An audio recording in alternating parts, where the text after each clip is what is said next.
And I'm starting right at the beginning of that line, although it's a little bit in the middle of a sentence, but it's okay, we can start right there. Inyan ha'oir. The inyan of oir. Hu bibchinas AYIN. Is in the aspect of AYIN.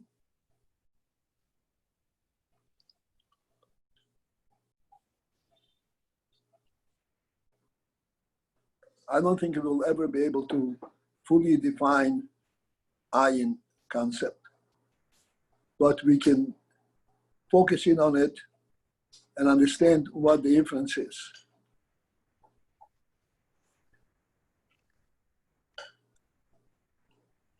The bechina of AYIN means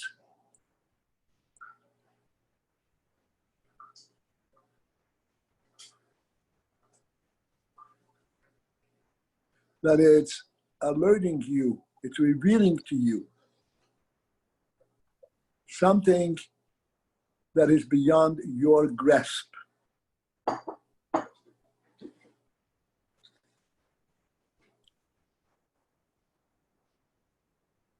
And it is an appropriate motion for that, the sunlight.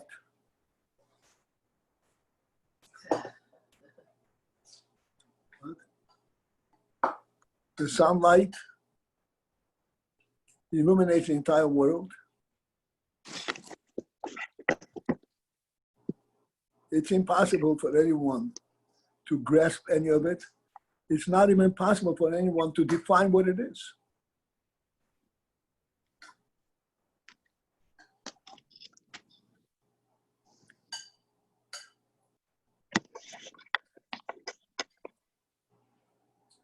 It illuminates without any activity to illuminate. It simply eliminates, as we said many times, eliminates, displaces the darkness and transforms the presence of the world from being a dark presence to a light presence.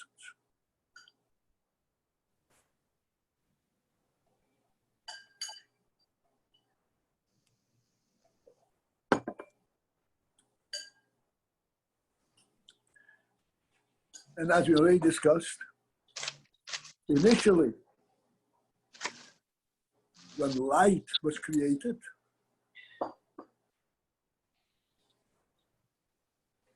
the Torah, it speaks about creation of light, not the creation of sun. Creation of sun came later. But initially, the phenomenon of light, because the world was dark, then it says, Hashem said, let there be light. And there was light. This light was not a reflection of a luminary or a physical luminary of the sun. It just transformed the world from being a world of darkness to a world of light.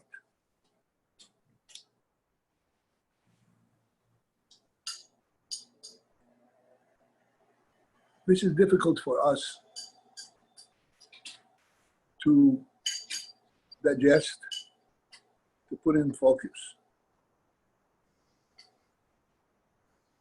Because we are so smart and we know how light works. It's an energy, etc., created by heat and so forth. And this is how light is. And furthermore, we say light illuminates by being deflected from the object in the world. We see things because the light hits the object and it's deflected from the object, and that's how we see. This is, so to speak, how smart we become to understand the phenomenon of light. In truth, however, there's a phenomenon of light that this explanation totally blocks out from us.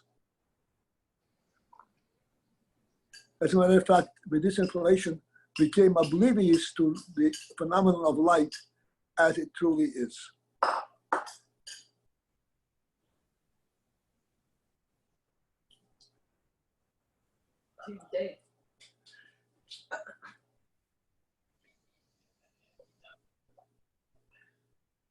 And yes,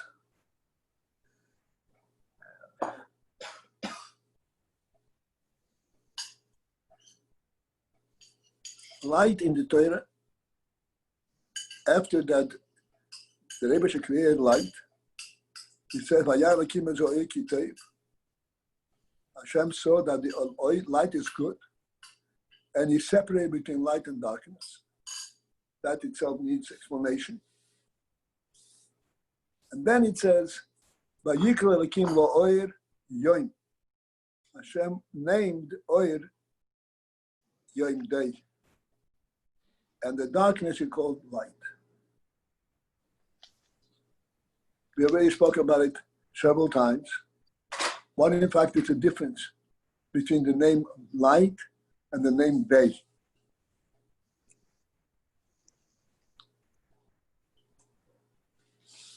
Light is the result of a physical activity. Day is a divine concept.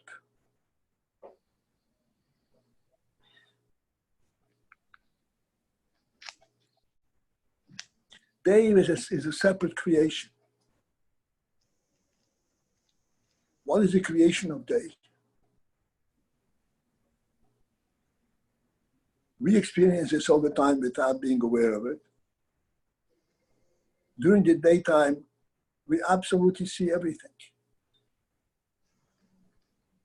We see everything much better than if it were illuminated by a lantern or a huge light. As a matter of fact, with all our technical ability, we cannot duplicate daytime, daylight at night. We cannot do it. Because day is a real divine creation. It's not just light displacing darkness.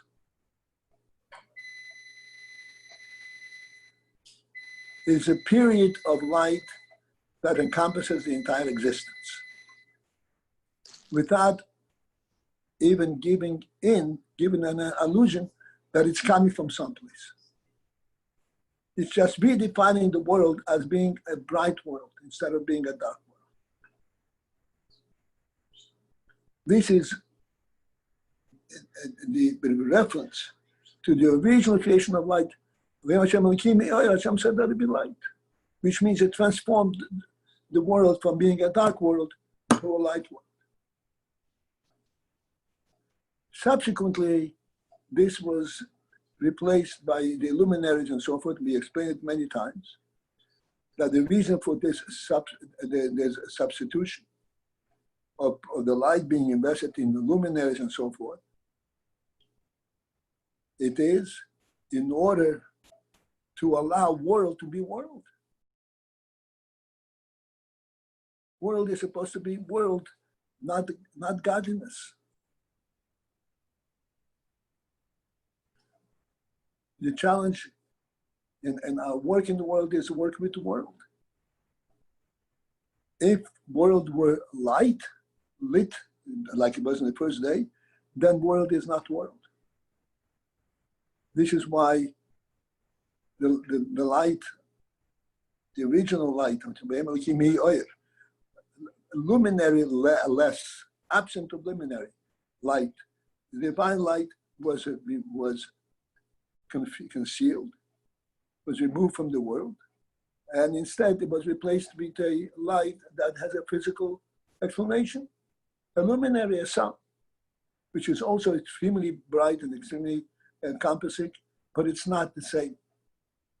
It's a light that has a physical source.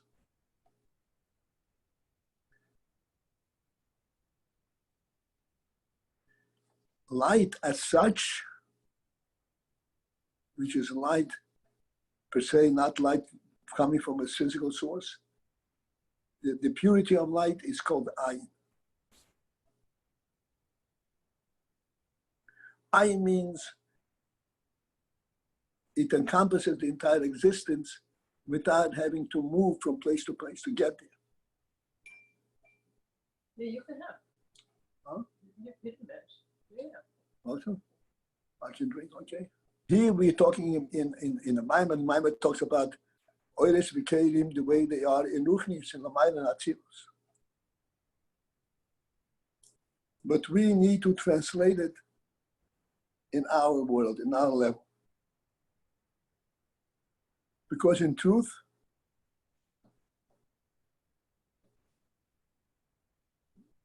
this light, the way it is in Atzilus, is then replicated on the physical level, clearly a much lower level, but it is of a similar quality.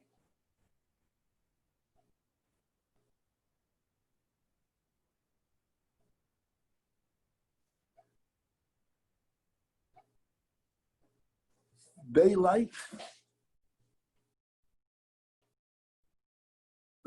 oil is called yoy. Daylight, during the daylight, we, as smart as we are not aware that daylight has a source. To us, daylight is a state of being. Although, in fact, it has a source, it comes from the sun. It is the sun that brings light throughout the entire existence. But it brings light in a manner that we do not really trace light back to the sun. So it is daytime, period.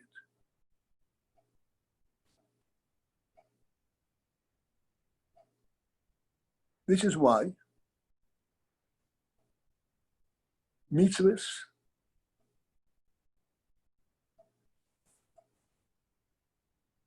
certain mitzvahs can be performed only by day. There's certain mitzvahs by night. Even though night and day is the same world. Day, it's only that you brought a light in. But it's that bringing of light that transforms the entire mitzvahs and becomes day.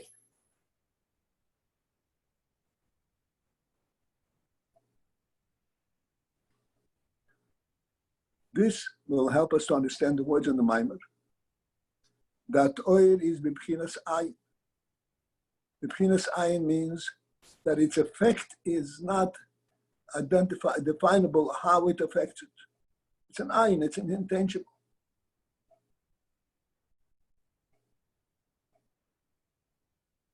It's just a pleasant presence of oil without having a source, a luminary. It's transformative from being night, dark to light. This is the meaning of the words on the top of page Kufnuntes. In ha'oel hu b'bchinas ayin.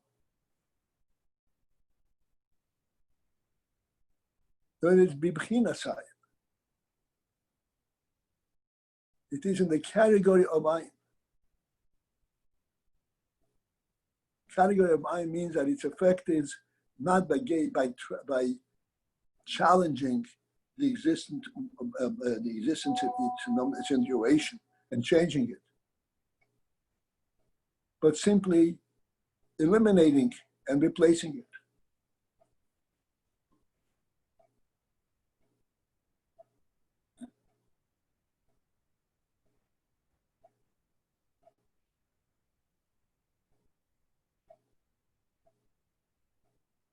Okay.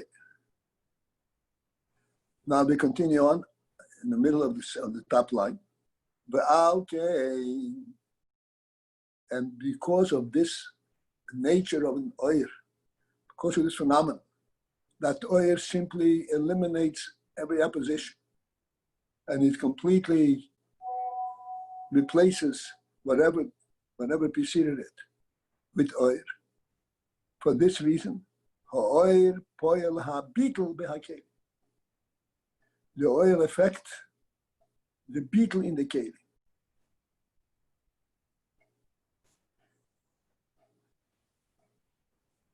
Again, we come to the word by beetle. As much as we speak about it, as you know, to one extent, we are capable of to fully understand the influence of the word beetle. It's a ha beetle b'hakelim. The oil effectuates the beetle in the kelim. Which beetle does it effectuate?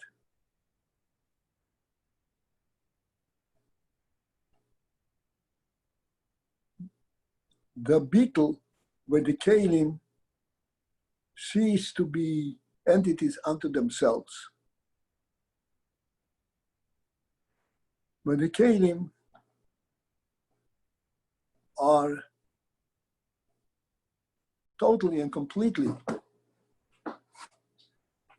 nullified from their own mitzius, and they represent exclusively the oil that they service.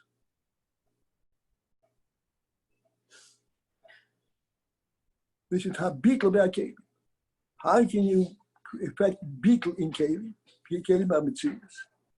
The answer is because you encompass them in oil, and oil is AYIN.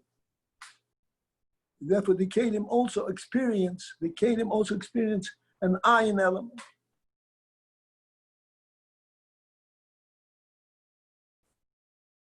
The oil is what we said before, is mislabesh in the kelim. And we experience the AYIN element in the kelim. For this we have, if we want to focus in, we'll see we have multiple misholim for this. The first and the supreme mashal for this is our own brain. We all know that brain is a physical organ in our head. This brain is what carries the life force of the neshama and brings it into the body. Along with that, it also carries all the illumination, all the insights, all the sense of truth of reality that the neshama has right there into our own consciousness.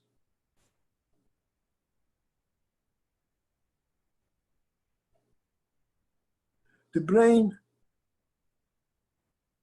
is inseparable from the neshama itself. It's like the neshama itself talking to you.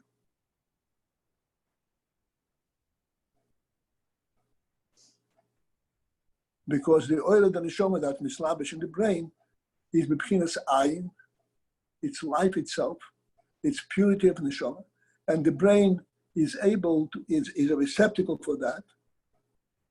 As a result of that, we are totally oblivious to the fact that we're thinking with our brain. We are thinking with our thought process, with our capability of thinking, or our seichel.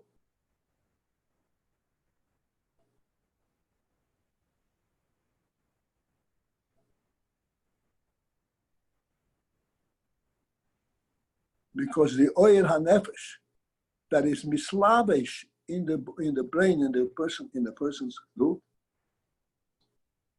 is so pure and so divine that it completely eradicates any physicality, any worldly concept. There is not a process via which we understand. We understand because we have the understanding capability, period. The neshama capability.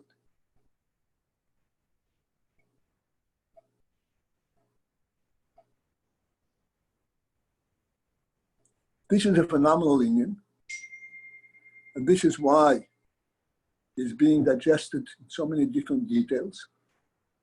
And we are coming now to an important principle in this. We came to it yesterday, but never got beyond this line.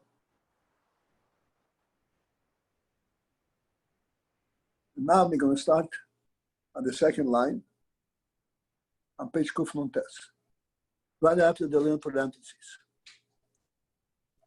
Ach, however, hakoyach behakeli, the capability in the keli, lies bahem bechinas habitl, the koyach in the kelim, that the kelim should be able to effectuate and experience and bring forth the beetle alidei hoyer. That the oil should affect a beetle in the kelim of what kind of beetle? Ha beetle, total beetle. Bringing out the purity of the oil, even though it goes to the kelim, and the kelim are completely self-effacing. You see the purity of the oil itself. That is because the kelim have such beetle that they don't claim to be the conduit by which you understand. You understand directly through the oil, even though you understand really because they came. This capability in the keli, that the keli should have such fine quality of beetle, alidei ha'oyer, as a result of the oil, there's such quality of beetle. The oil is, and furthermore, another stage, another step in understanding the beetle of the keli. Beyond that, it brings forth the purity of the oil. An infinitely superior thing to that. And now beyond the third line. This infinitely superior Indian in the Kelim is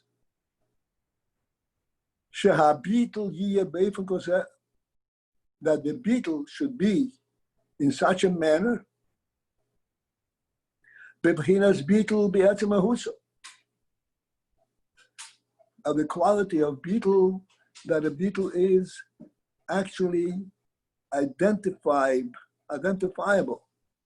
That this is not a beetle added to them, but the their very reality itself is beetle. Even though they're really mitzias. But the oil affects such a beetle in them that they completely give up on their own presence. And how do you identify that? What's the, so to speak, the effect of that and the benefit of that? This beetle, you have seichel, but it's a difference how much is bottle. The answer is,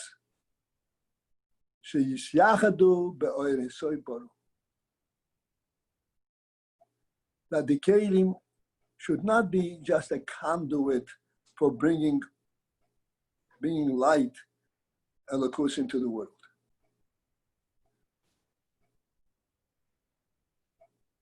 But the kelim have to come to a point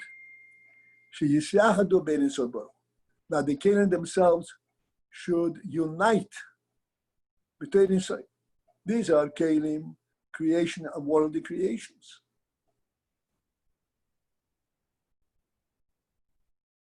World is not godliness. World is world. It's a created thing.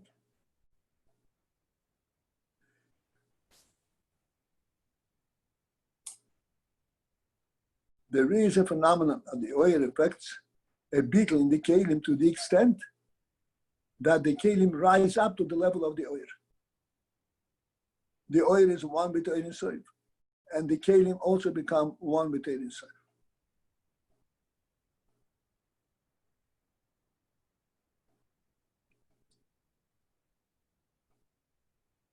And this is the perplexing question.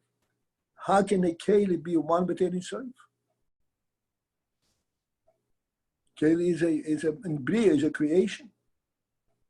And yet this creation should become so bottle, so self-nullifying, that it becomes a bottle, so to speak, its very own presence is completely relegated to this oil.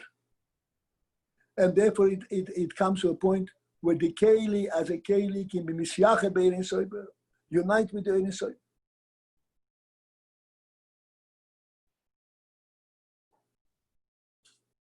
a creation, a worldly creation, should be Misiach b'Dalakus completely, as if this is one thing with Dalakus.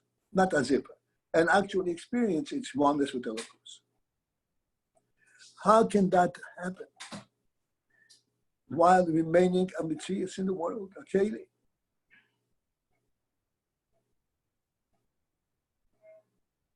It is due to the phenomenon of beetle, self-nullification, not eradication, but nullification, submission, to the extent that it is identifying itself with the oil that encompasses, rather than identifying itself with its own mitzvahs. And therefore, Mishyach the Be'er Yisrael. Therefore, the Kelim become Mishyach, they reunite with the Ein Sof. How is that possible? This is a worldly creation. And this is what the Rebbe says. Zehu, this capability in the Kelim, that I should be able to reach this level of bit,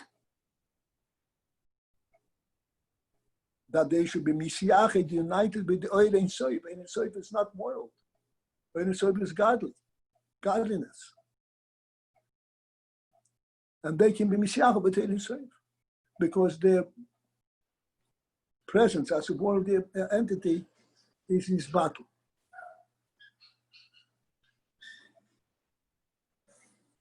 How can that happen? Zehu, this is enabled, this is the result of the fact, Mibechinas Hamakiv Hiru Ilo. This is actually the effect of a different level of Makiv. The Makiv of Hiru Ilo, the higher level of Makiv. So far, we were talking about the Makiv of Hiru Tato, the Makiv, the source of worldly truth, so to speak. And therefore, that creates worldly levels, Oiris and Kelim. But here we're saying that the Kelim become so bottled to the point where they rise up to the level of oil. They rise up to unite to Ein Sof. This is because of the effect of a different kind of makif. If the Kelim were only had a world level effect, it couldn't reach that level of beacon. But because in the Kelim there is a makif, an effect also, the makif of Tehira Ilah.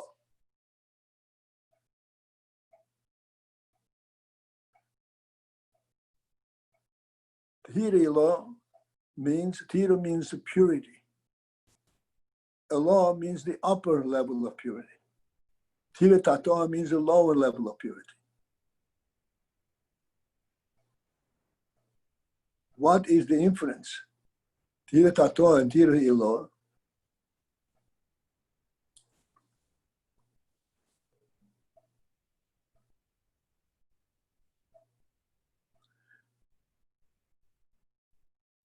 Tira Tatoa is the divine purity as it relates to world, identifies world. Tehira Ilah is the divine purity as it is unto itself.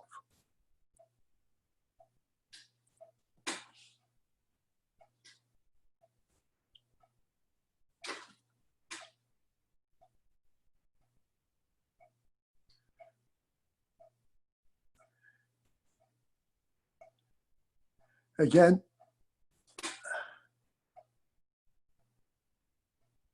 we will try and demonstrate it and give us a sense of it from the Mishalim that we have. The Mishalim that we have, the creation of the Neshama in a person, in a human being, is really a reflection of the way things are in Lamaila. The Neshama is godly. and it's establishing a goof which is worldly.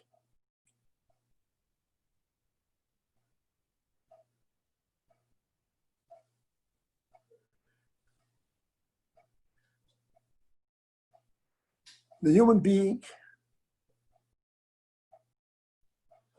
we have seichel.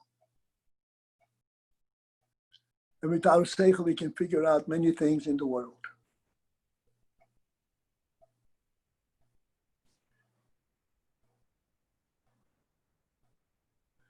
This is what's called the applied seichel.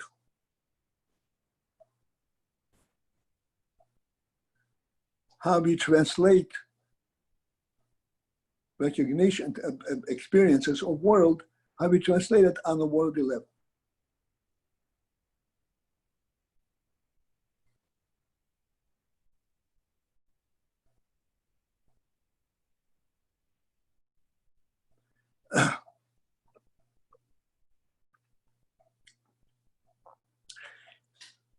The motion for that is the way the world, the way the scientific world understands the world.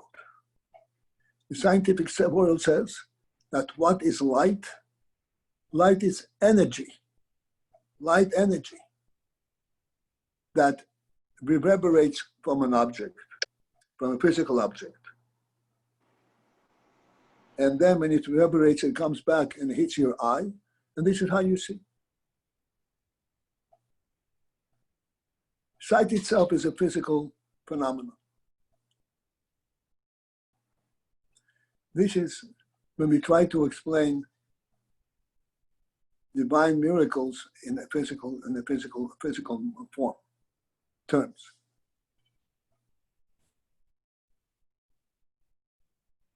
And the reason we are trying to do that, not we, but the scientist, is that the scientist views the world as a self-contained element. Does not include the creator in the world.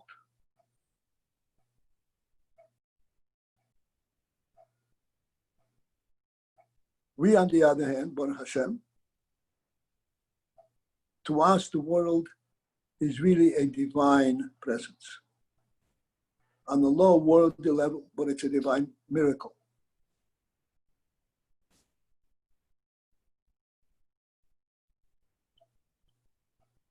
Therefore, to us, when we see by day,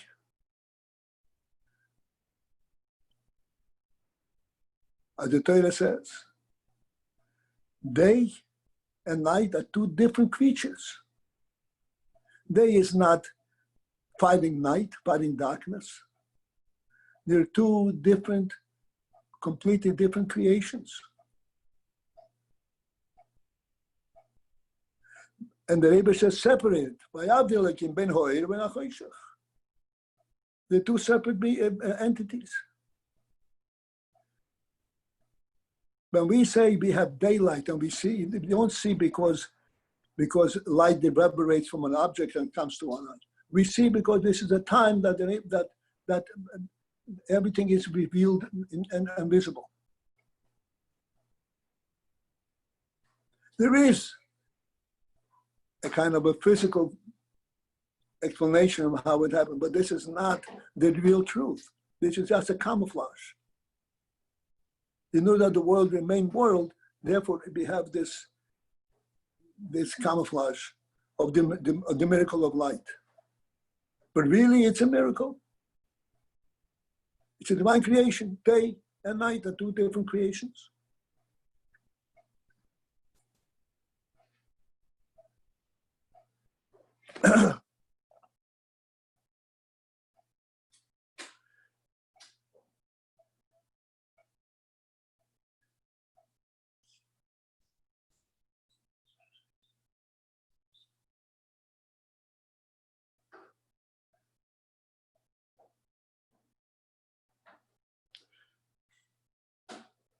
Even though that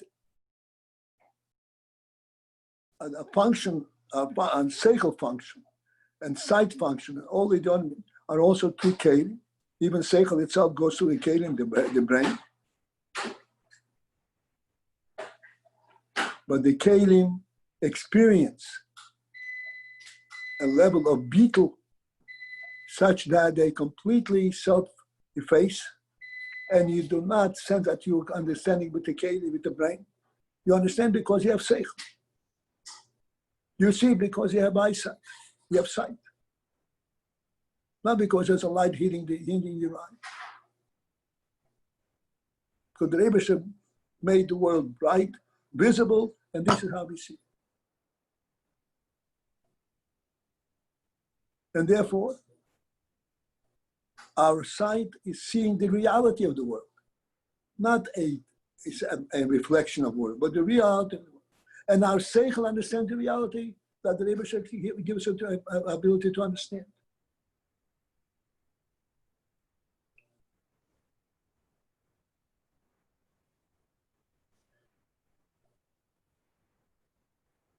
To the extent that we say that all the world level mitzvahs, such as Leisignoi, Leisirtzoch, and so forth,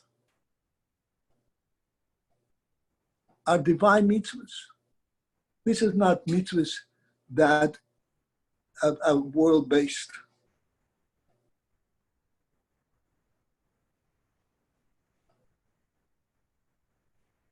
If somebody steals, he's not violating the world, he's violating the divine truth in the world. And if he abstains from that, then he is conforming to the divine presence in the world.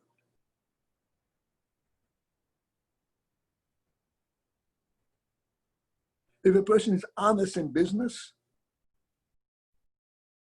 it's attesting that he recognizes that the business, that the world belongs to neighbors.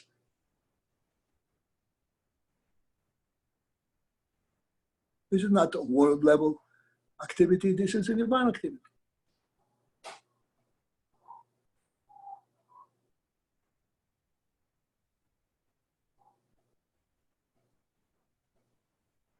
This is so true that the Rebbe is saying this. The Kalim themselves, which means the brain in which we understand seichel, become so thoroughly and completely united with the oir that is mislabish in there, that it becomes like like the seichel itself. The brain is not interfering with the purity of the seichel of the neshama.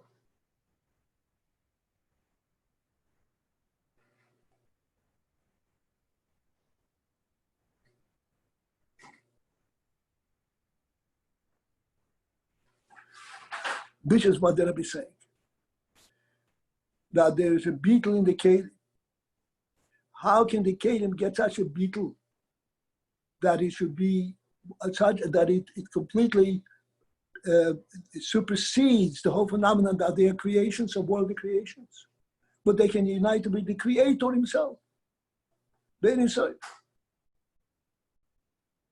This is because in the Kalim there is a reflection, there is an effect. Now, at the end of the third line, this is not the koyach that is mislabish in the world. This is a super effect. The makir of Tehillah is a supreme effect. It's a supreme effect, direct effect of the godly to be truth in the creation. It is not part of the creation itself. It's a direct effect that there is Tehillah, the super purity, the purity that remains above world.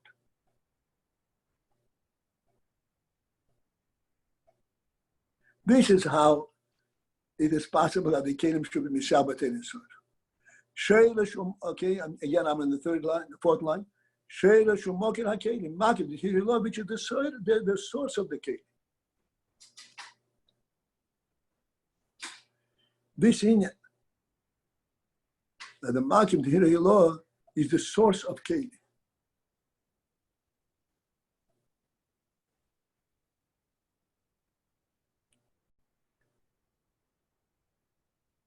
That needs to be understood a little bit.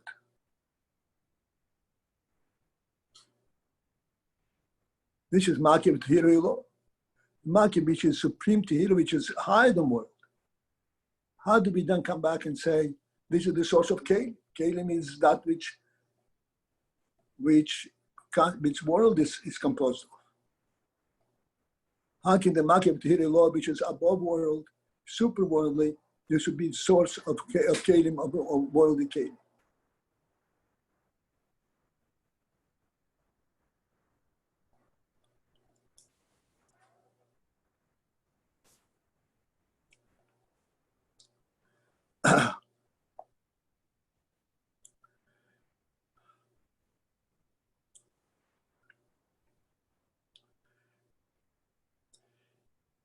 This is a real challenging thing.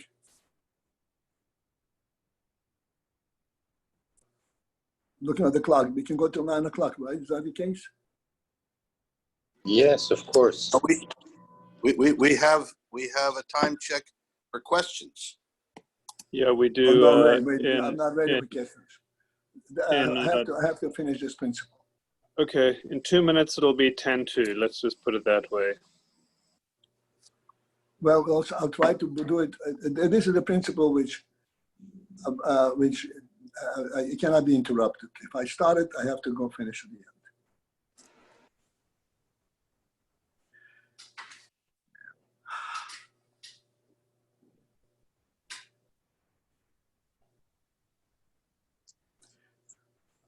I'm going to start off with a question.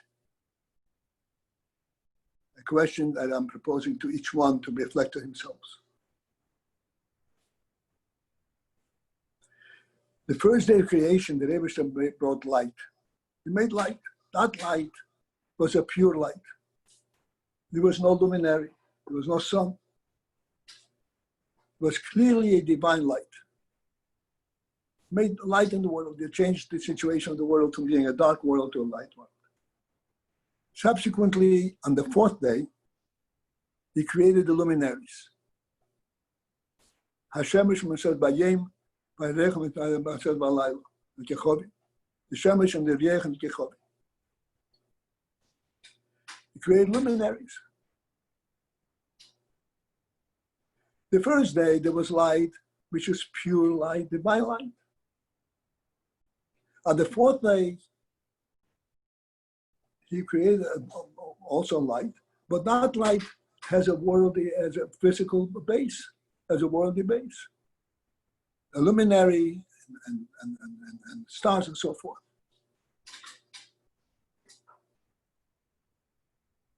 How do you understand that? The Rebbe should backtrack. First he created a greater world and then he reduced it to a lesser world. First he gave light that is a divine level of light. Then he says, no, he reduced it to a subset of light. Doesn't make any sense.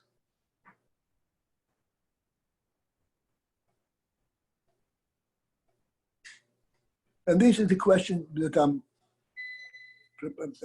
with which I'm approaching this thing.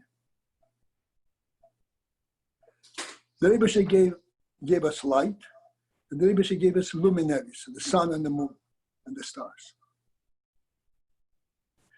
Both of these complement means complete, make the world a real world. The light and the sun and the moon.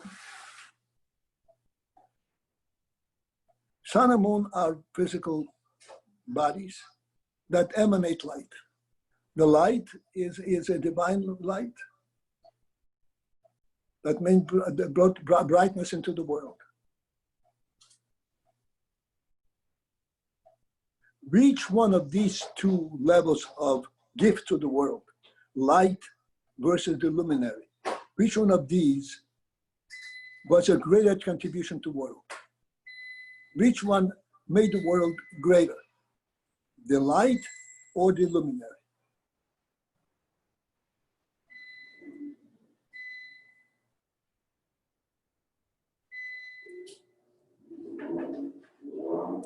What means greater? I'd like everybody to think about this question. And if you have anything to say, please say. What's the question? What means greater? More spiritual or more worldly? more a more profound, more real creation of the world. Listen to the words. What made the world more real? Because it had the light or because it had the luminary? Because it has the luminary. I think you have to ask the Abishter that question. He's Who not, is that? Akiva? Yes. Are you smart, Alec? Okay, so what I'm do you say? agreeing. I'm agreeing for a change with Shlomo. I think it's the light, not the luminary. Because we said in the class that we can imagine a world without the luminaries, but cannot imagine it without light. All right. So we have these two opinions over here.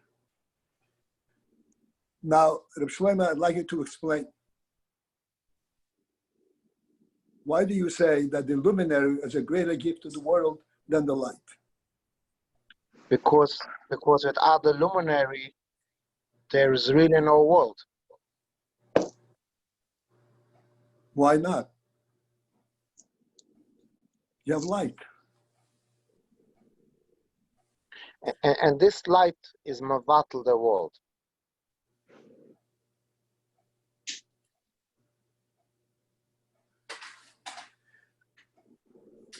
What do you mean to battle the world? It's not worldly. Is that what you're saying? It takes away the whole thing of world. It's all Holocaust. It's all AYIN.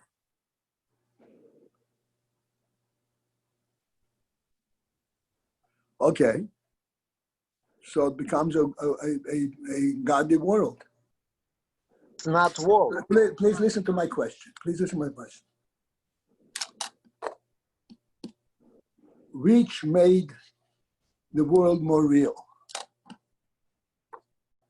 Which gave the world greater reality, greater creation? Which is a greater creation in the world? The light, which is a greater contribution to the world?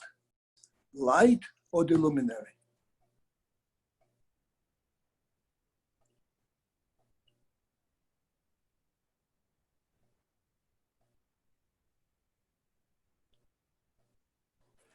So you said at other times that I'm trying to remember where you said it, Dafka, with respect to this difference, but it may have been that if we didn't have the luminaries, we couldn't be comfortable with the light. For us, the light by itself, living with only light and not luminaries, would not be a life that we could relate to.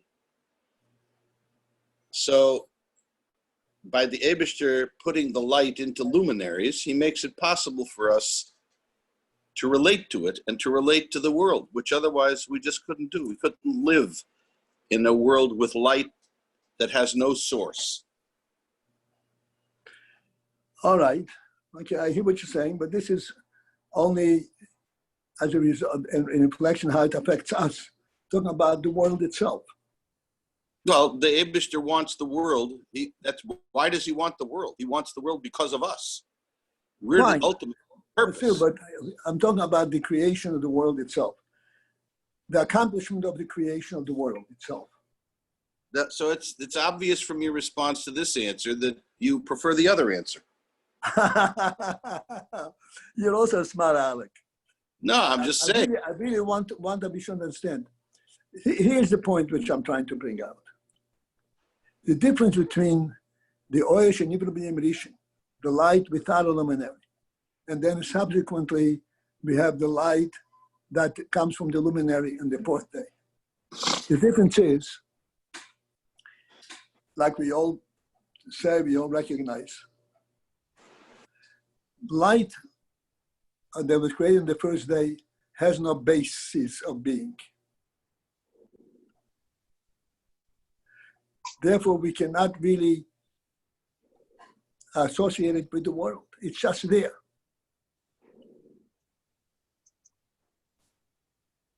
It is not self-recreating.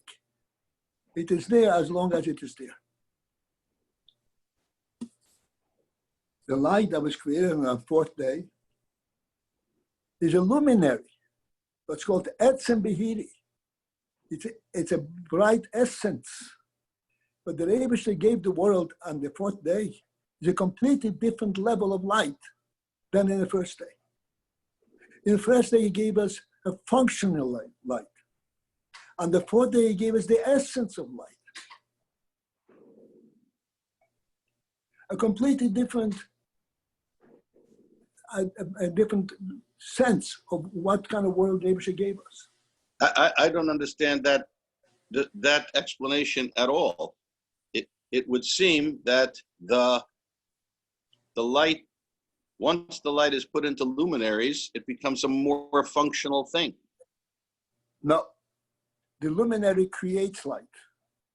He gave us the luminary, which creates light, which means we have now the essence of light, the source of light.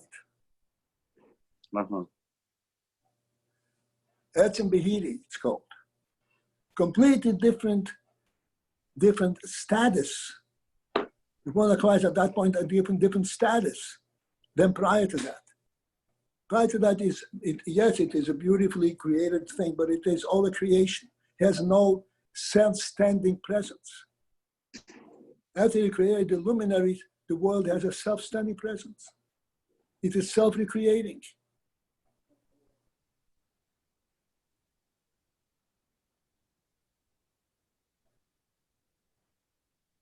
This point, this sense, will give us, enable us to understand the phenomena that we learn now in the Maimer, Kelim versus Oir.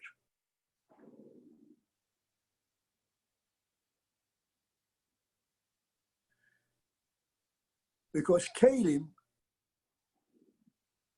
also we say Oir is infinitely superior to Oir, to Kelim. And here we're saying, I'm reading now on the third line, that the oil affects a beetle in the kelim, and in such a degree, that the beetle in the kelim should be in such a manner, because beetle that's a mahutza, a fundamental beetle in the very essence. What happens as a result of the kelim being beetle b'yatzem mahusam? It's no longer oil. They misyacha be'erin soibaru. They super to go above oil.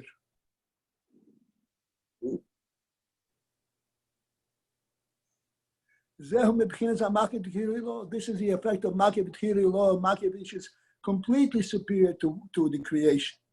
Tiratato is the beginning of creation. And it says, and this is Shoyresh of Makeh HaKelim. This is the source of the Kelim. Makeh B'Tchiri law, this is the source of the Kelim. How can you say that? Kelim is the lowest thing, is a creation, is one of the creation.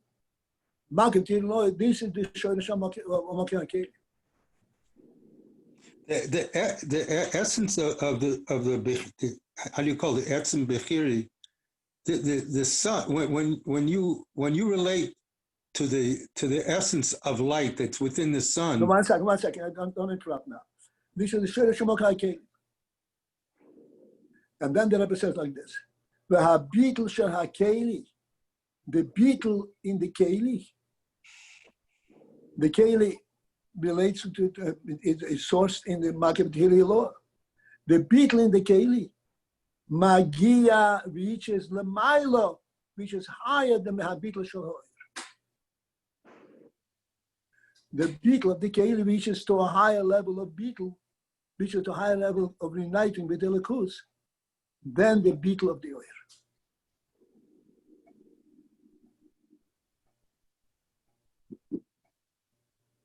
Because the beetle of the Keli is sourced in the Makeh B'Tchiri law, and the Oir is sourced in the Makeh B'Tchiri Tato. What is Tehira law? We discussed this many times. Tehira Tato, Tehira means the divine purity, divine truth. Tehira Tato is the divine truth as it expresses itself towards world, towards creation. Tehira law, this is how the divine truth is internal to the divine truth.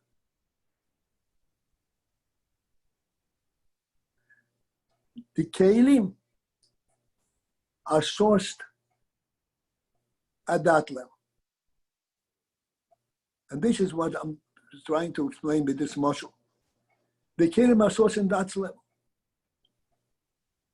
The mashal that I wanted for this is, we have the sunlight, which is light, the hero, but then we have the sun.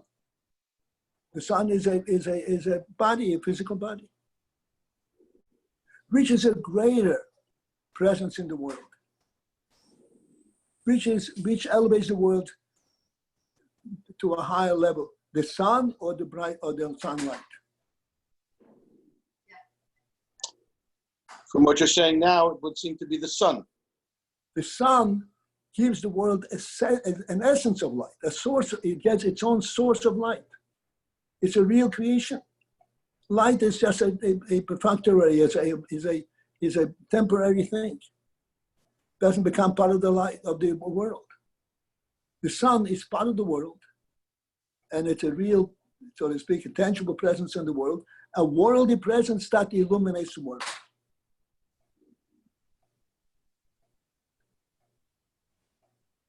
This is the mashal that explained to us the union of kelim having a superior quality than oil. The sun is now- what? Are you now willing to take a question or two? And let me finish this. The sun is like a kelim, a physical body.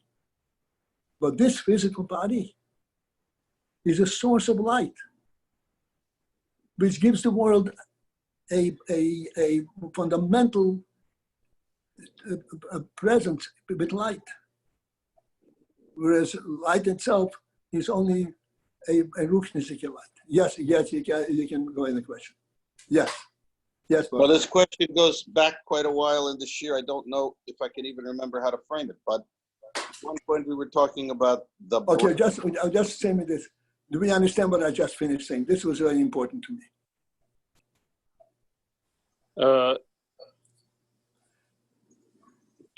I'm not sure. I am confused. Okay. I'm not claiming to understand anything. Dope. Okay. Yes, go ahead. What's your question? So my question goes back, although now I have yet another question. My question goes back to the brain and the neshama.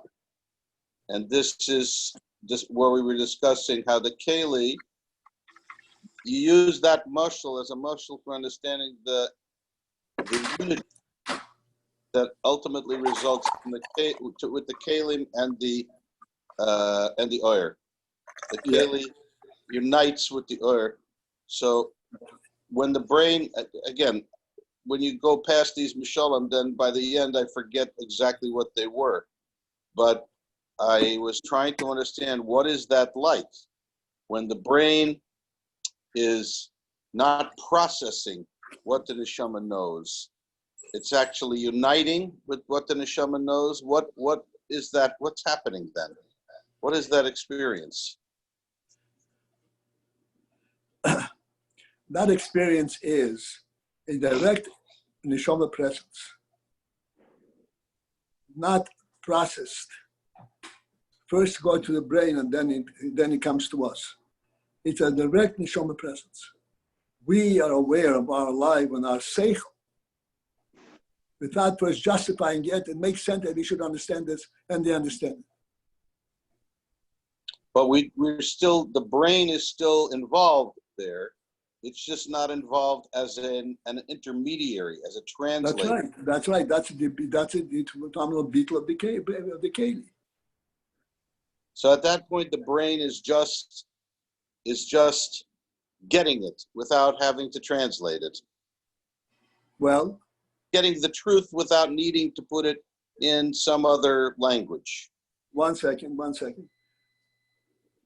True, but also accomplishing a phenomenal thing, that it becomes our conscious knowledge in our physical thought process.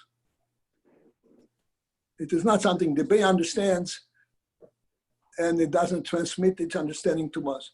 transmit interpretation and its understanding to our very lowest physical level, because it's in the brain. If it's a neshama, then we would not be aware of it. So the brain is transmitting to us, bringing us neshama quality, knowledge to our physical world, physical experience. So this is the mashal for the keli uniting with the oyer. That's right. Before you go on, I have another question just at the end we asked here. You said the shurish of the kalim is higher than the shurish of the oyer. The shurish of the kalim is tiara ilah. The shurish of the oyer is tiara tata. So we're talking about which oyer? The oyer ein soif. The oyer ein soif is rooted in ak. Yeah. Yes. Yeah. He said the whole time. Tihira Eloi and Tihira Tatoa. Ak is Tihira Tatoa. I understand that, but how can we say that oyer, the root of oyer, is in ak? Ak is already after the tzimtzum. The oyer was there before the tzimtzum. Unless we're talking about a different oyer. All right, you know what? We'll discuss it when we learn it. This is not the focus of our learning right now. Okay, fine. I'm done. Okay. This that was just said from Bush that and that we had earlier on. The neshama is speaking directly to the brain, and the brain is sort of translating that into so-called physical thought. This is a communication of infinity into finitude. This is due to the beetle quality. Okay. Now it does seem like the specific thoughts, if they're on the right track, are some kind of far derivative of the infinity. And then secondly, people have a lot of thoughts that are, call it huge amount of distraction, just to be kind. So seemingly, if the brain was such a good keli, you wouldn't kind of get this massive level of confusion.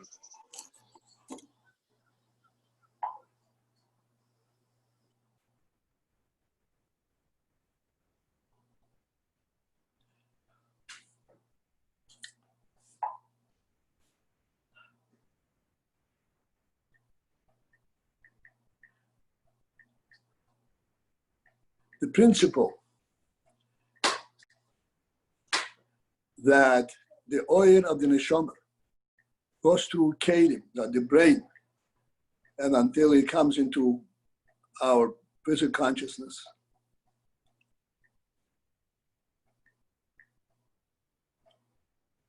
On the one hand, it means it is reduced to being to our physical consciousness. Instead of being pure neshama, it becomes something which is identifiable on a physical level. On the other hand, pardon me. On the other hand, this is what makes us real, gives us a real presence, a real existence. In other words, with the brain as it is, we are able to innovate, to project novel ideas that are created as a result of our brain experience. This whole concept of novel ideas is due to the fact that in the brain, the seichel that we have in the brain is of such quality that it is reflective of the makif of seichel. Not what we know, but where it's coming from. This is why in the brain we are able to project ideas that seem to be originating in the brain. And they are in fact originating in the brain. But this origination is on a seichel level. But it originates something from something which is higher than seichel. Okay. It originates in the truth of the neshama itself. So the Rebbe said, "Makim tehira yalor." So this is saying that innovation or novelty or initiative is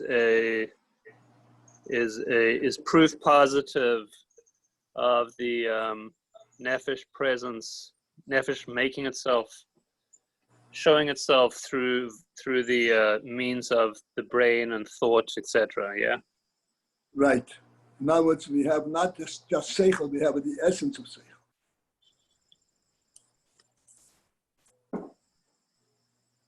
Okay, and because we have the essence of seichel, okay, and that essence is able to imprint and affect what novel kind of That's right. Create, innovate. That's right. Create. It has a creative capability. in a worldly context and beyond, right? I mean, the point is That's that right. Okay.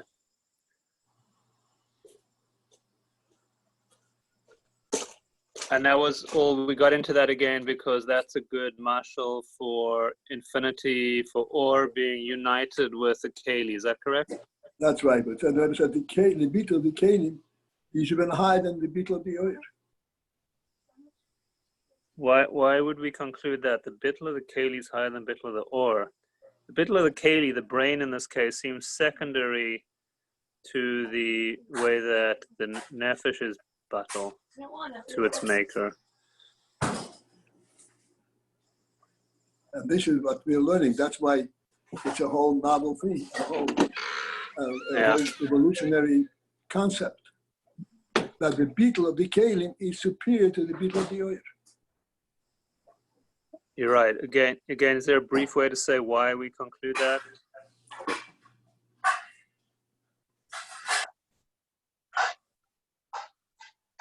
Because Kelim represent a true and real presence. Like we said originally, we said, what is a greater gift to the world, the sun or the sunlight?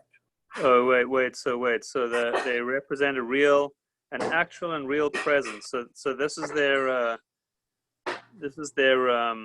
super quality, and hence their super level of bittul, right? That they are covering both poles, right? They're both. The nefesh or the Or is kind of more limited because it's like anyway sourced above, and it's an angel.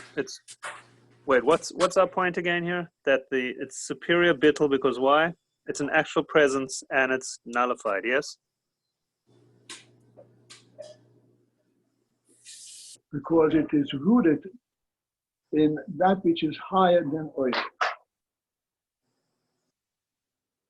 Okay, and we see that. The divine reality. Okay, fine, and the sort of we see that because it's more of a metzius down here, right? And hence it's got a higher root. Would that be okay? Well, this is oversimplifying it, but yes. Fine. I want to say that what you said was a smart aleck remark. Is actually what I wanted to explain is that the Canaan is Hashem's ultimate reason for having a world, and that's why he wanted that there would be Kalim in this world, because he wants a dir betachtonim here. That and the Or is significant, but the Keli is more significant for his plan.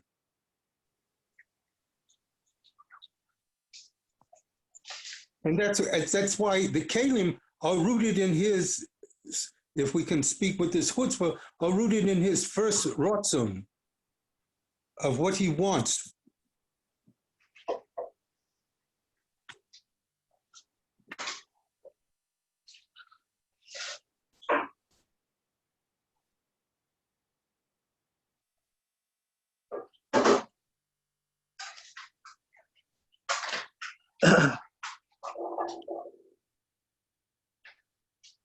I'm making noise now. If you want to move to the dining room, please feel free. I can't. What? I'm making noise. I'm making. This is what he wants.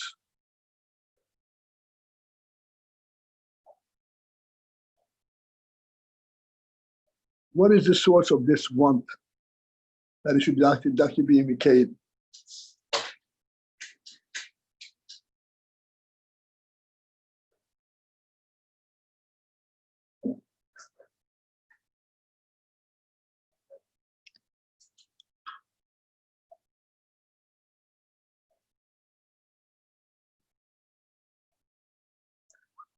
This is not in order to complement the world. It has its own case.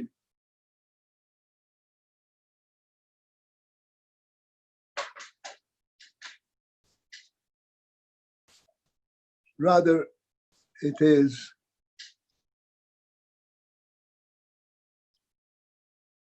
representative of a true creative power of the Creator that is able to create something that is completely standalone.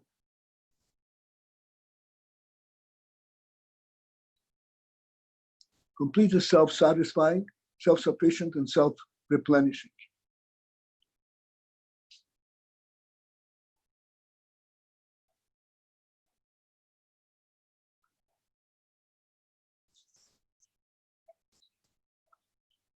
In other words, this is the real phenomenon of creation. From a creator who is a real creator.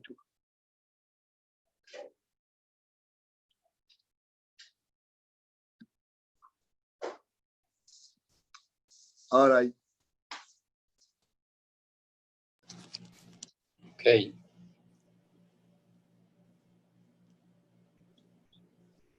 All right.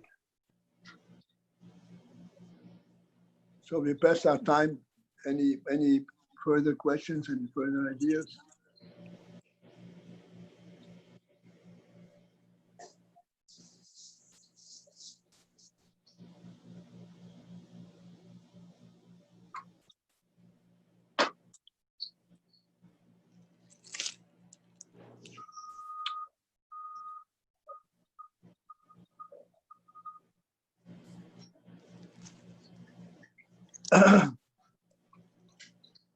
All right, just to sum it up, bring it down to, so to speak, to a point of conclusion.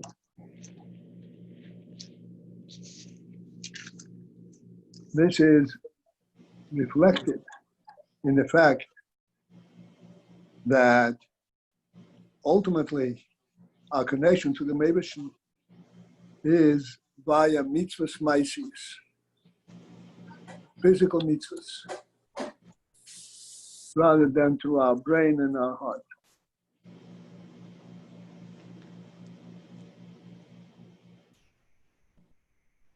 Because the beetle of the Kalim reaches up higher than the beetle of the earth.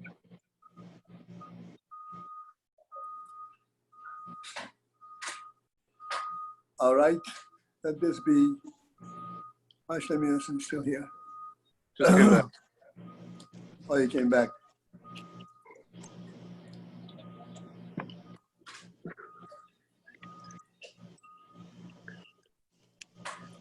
All right. Have a great day. You lost Banda, I see. Okay. Have a wonderful day. Have a good You day. too. Well, Good day, guys. All to be well. Bye-bye. So hit the screen and say leave. Why? No, because Shlomo is not closing the. If you Stop hit the video. screen, you can hit leave. Stop video. No, I don't no, have any. no. You hit the screen and on top right there's the red rectangle saying leave, so you can Okay, leave. leave. Okay. Leave meeting.